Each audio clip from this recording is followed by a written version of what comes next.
de um assunto que interessa, como é feriado, tanto as crianças quanto os adultos, a família como um todo. De pessoas que são superdotadas, de pessoas que têm um talento maravilhoso, específico para alguma coisa. Falar de mim logo hoje. Olha, você está aqui para participar, assim como a Fernanda Souza, que veio aqui participar do nosso encontro hoje. Bom dia. Bem-vinda, Fernandinha. Tudo bem? Que bom! Bem-vinda! Olha, até que enfim, a nossa atração musical, Gabriel Valim, vai se apresentar pra gente. Bom dia, Fátima. Obrigado pelo convite. Bom dia a todos aí, galera. Sucesso absoluto em Amor à Vida, Piradinha tocando muito, né? É o presente do Maruzinho Rocha, do Valcir Carrasco e também do Wolf Maia, e a gente está muito feliz. E olha que legal, vai tocar pra gente daqui a pouquinho aqui. A gente vai primeiro conversar então um pouquinho sobre essa história de ser ou não ser superdotado. Como é que a gente descobre isso? Vou começar mostrando uma foto pra você, dá uma olhadinha. Esse menino, ele é um adolescente americano de 14 anos.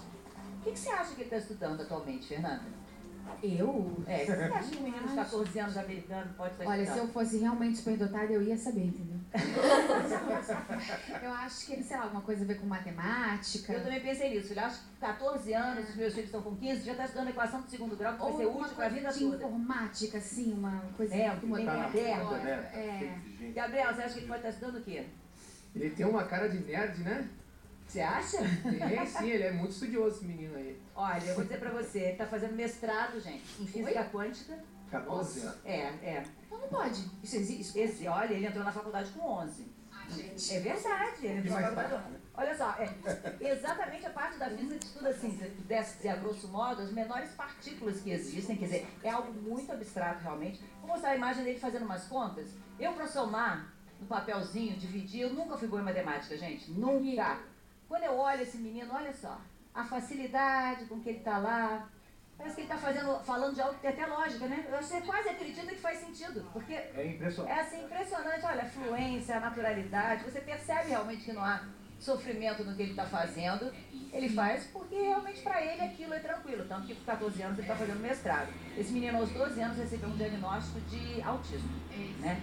Então, os professores dele hoje acham que o que ele faz é tão acima da média, que provavelmente no futuro ele vai ser, algum trabalho dele vai receber o Nobel da Paz. Ou da Paz não, perdão, um prêmio Nobel, provavelmente nessa área de matemática, na área de física, na ciência, né? E a gente tem outras pessoas que ao longo da história foram apontadas como pessoas geniais e que realmente nos encantaram com seu talento. Hoje a gente vai conversar um pouquinho aqui o que é, na verdade, um talento precoce e o que é uma pessoa superdotada. Esse que a gente vai mostrar certamente são superdotados. Olha só, a primeira imagem eu vou mostrar do Leonardo da Vinci, pintor, né? Mona Lisa, um dos quadros mais famosos do mundo. Mas ele não era só bom pintor, ele era matemático, escultor, ele era músico, ele era poeta, ele tinha habilidade em várias outras áreas e fazia tudo muito bem. Isso realmente impressiona. A outra imagem que a gente vai mostrar é de um músico austríaco, um compositor austríaco, Wolfgang Amadeus Mozart. Esse também, olha, com 5 anos já começou a compor música clássica. Quer dizer, não é uma coisa que qualquer pessoa faça, mesmo que seja talentosa, tenha habilidade para música, não vai ser com 5 anos, às vezes já vai começar isso, né? E a outra imagem, Albert Einstein, quando a gente fala em cientista, muitas vezes a gente imagina essa figura, né? A gente se acostumou a olhar para Einstein e imaginar, um físico alemão, que é essa a imagem do cientista. Também estudou, revolucionou a ciência, a teoria da relatividade, se fosse possível assim explicar rapidinho, né? Estudou a comparação entre espaço, tempo, gravidade, tudo em geral que para nós fica muito difícil de entender, para essas pessoas é algo completamente que surge para elas, é claro para elas. Fernanda, você era boa aluna? Assim, perto deles, não. Sentindo Na média, eu sempre fui boa aluna. Na verdade, eu tinha que conciliar o trabalho com o colégio, então eu me esforçava um pouco mais e por conta disso eu poderia ir mal, né, por faltar um pouco de tempo para estudar à tarde, mas eu nunca fiquei em prova final, em recuperação, passei direto, encerrei, fui até o terceiro, né, numa boa, mesmo trabalhando. E com tranquilidade, sem muito sofrimento. Sem muito sofrimento. Vou te falar que o primeiro, segundo, terceiro ano, eu tava gravando Malhação na época que o ritmo é bem intenso, e aí tem aquela coisa do pré-vestibular, que eu não ia prestar, mas estudava como se fosse, e aí foi um pouquinho mais pesado, mas no final das contas deu tudo certo e nunca repeti de ano, graças a Deus. Gabriel, você era bom aluno? Olha, sinceridade, quando eu estudava, sempre fui muito bom em português. Mas em matemática também, Fátima, meu Deus, hein? Sofrimento. Sofrimento. E no colégio eu ficava compondo músicas ao invés de copiar a matéria do quadro, né? Então já viu, nas provas aí... Ficava difícil, né? Desde quando você compõe? Que idade? Desde os meus 9 anos de idade, a primeira música. Aí você já estava vendo a sua vocação, já foi aparecendo. É bom quando a vocação aparece meio cedo, né? Sim. Ajuda muito. Isso você apareceu bem novinha. Bem novinha, com 4 a 5 anos eu já estava querendo isso da vida. Lá eu era bom aluno? Depois que eu comecei a estudar, que realmente eu gostava de jornalismo, na universidade eu estava entre os melhores. Mas como estudante eu era mediano para bonzinho. Olha só, a gente aqui no Brasil, a gente tem dados do IBGE que dizem que de 2 a 3% da nossa população é de superdotados. Ou como alguns especialistas preferem, pessoas com altas habilidades e às vezes em várias áreas. A nossa produção teve em Londrina para conhecer como funciona o Núcleo de Altas Habilidades e Superdotação, que é um grupo de estudo, é uma iniciativa do Ministério da Educação exatamente para ajudar crianças que estão em escolas públicas e que têm uma inteligência considerada acima da média. Vamos conhecer esse núcleo então. Olá! Sempre diz que superdotado é aquele tipo super mesmo, que faz medicina e direito com 10, 12 anos. Eu imaginei, gente, eu superdotada, né? Imagina. Primeiro foi um espanto. Ai, que massa! Depois eu comecei a pensar mais, pô, eu superdotado? Foram os professores da escola que perceberam que Cecília e Elias tinham alguma coisa de diferente dos outros alunos. A sala de aula parecia pouco. Oh, Diogo. Eu me sinto diferente, mas não maior que ninguém. Os adolescentes foram encaminhados para o Fernanda. Núcleo de Altas Ai, Habilidades que e massa. Superdotação de Londrina, um complemento ao ensino regular. Foi outro mundo quando eu cheguei aqui. Era muito diferente meu comportamento em casa do meu comportamento no colégio. Em casa eu tava ali com meu pai, montando motor, desmontando rádio e tal, e no colégio eu tava bagunçando. Ele vem muitas vezes com uma habilidade, Ai, olá. com um indicativo. E a gente até brinca, ele vem com uma corda. E a gente dá as outras cordas.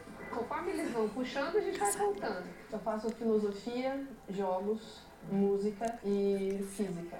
Paixão brota um pouquinho mais da física. E foi nessa disciplina desafiadora que Cecília e Elias encontraram um caminho para desenvolver suas altas habilidades. Com a orientação dos professores, os dois criaram uma mão biônica.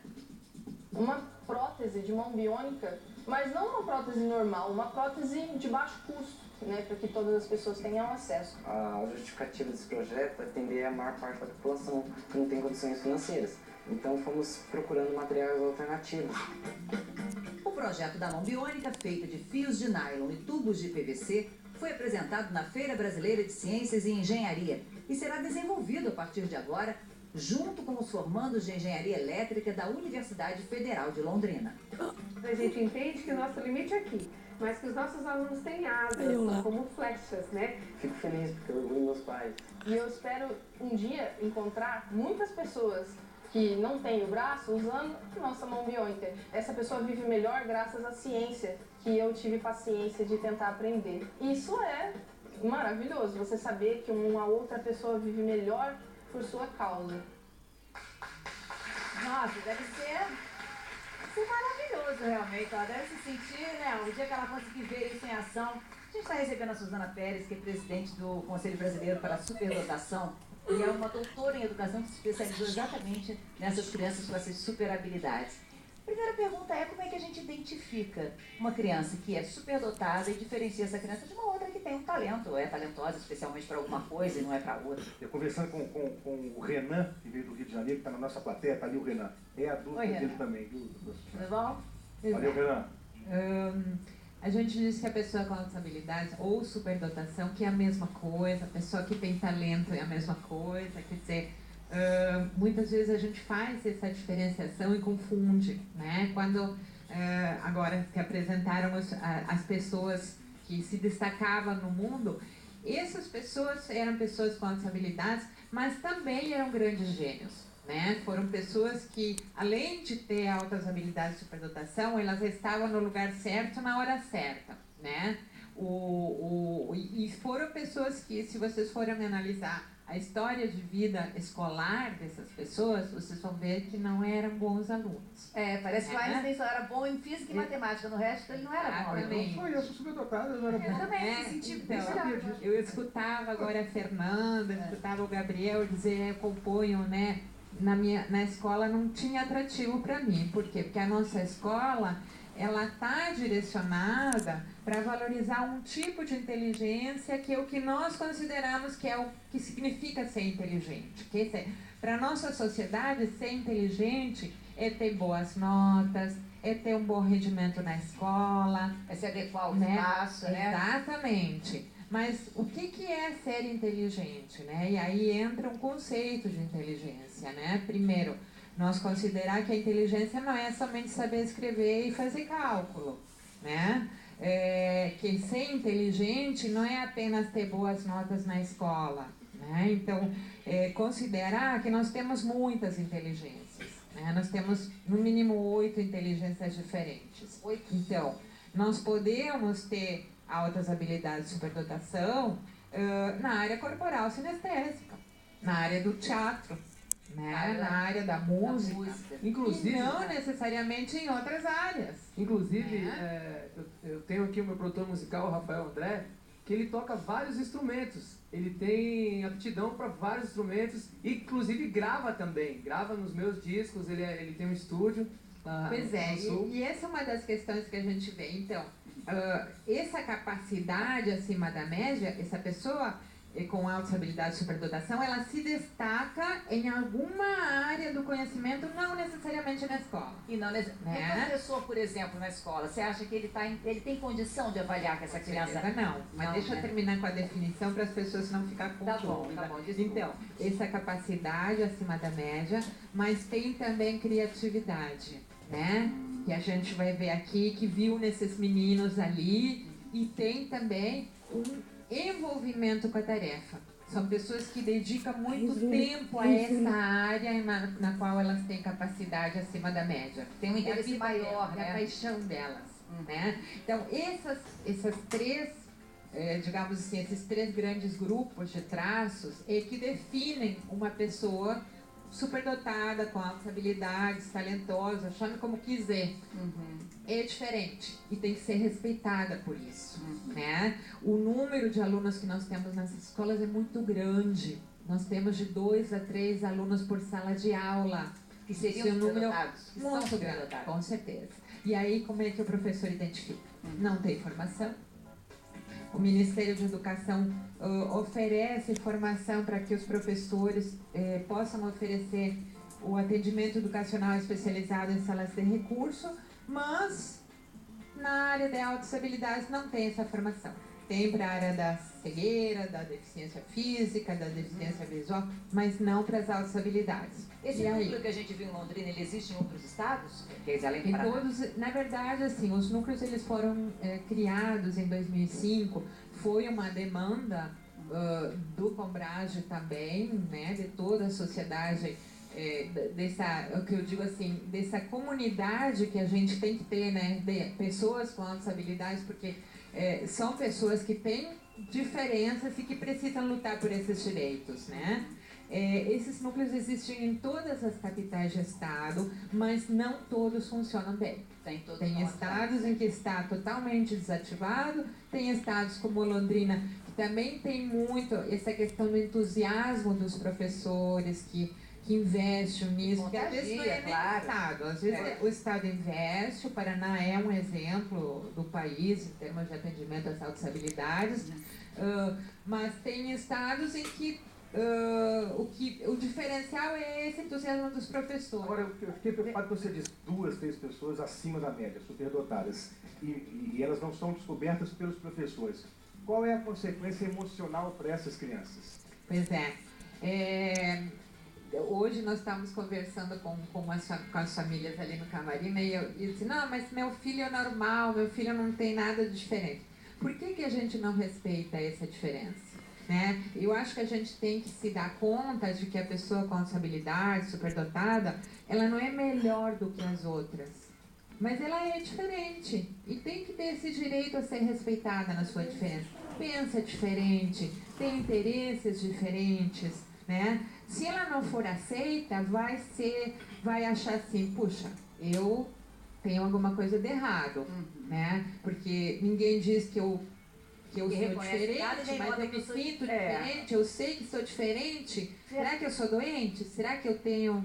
Né? Fernanda, você com 4 anos, começando a interpretar, você em algum momento começou a se sentir diferente das suas amigas, porque você já tinha um trabalho? Não sei se eu tinha esse pensamento de ser diferente, mas eu gostava muito, aquilo que ela falou da dedicação. Eu tenho muita paixão até hoje e eu vejo que isso era meu desde criancinha, e acho que os pais eles têm que enxergar isso de uma maneira para aceitar que a criança tem essa paixão e que é inerente, e às vezes é um dom mesmo. No meu caso, eu não escolhi ser atriz, eu nasci atriz, eu nasci assim. Você lembra de quando assim começou isso? Eu tenho uma história que eu com 3 anos fiz um comercial que não deu muito certo, porque eu não reagi bem, minha atuação não foi incrível. 3 anos. 3 anos eu fui gongada, não ficou bom. Mas aí com 4 para 5 eu fiquei vendo as crianças na televisão, fazendo comerciais, e pedi pro meu pai. Eu falei, pai, fala para aquele seu amigo que trabalha com publicidade que agora eu quero fazer. E os meus pais me estimularam e foram me estimulando, e tudo que eu, hoje em dia já tem 25 anos que eu trabalho com isso, começou ali. Então acho que tem que ser estimulado mesmo para a criança poder render. E talvez se meu pai e minha mãe não tivessem me deixado fazer comercial, eu não tivesse trabalhado como atriz. Eu teria me comunicado talvez de outro jeito, numa faculdade de jornalismo, fazendo, sei lá, comunicação social, mas talvez não fosse atriz. A gente vai mostrar uma série então de você atuando. Tem Marina Vinha aqui hoje.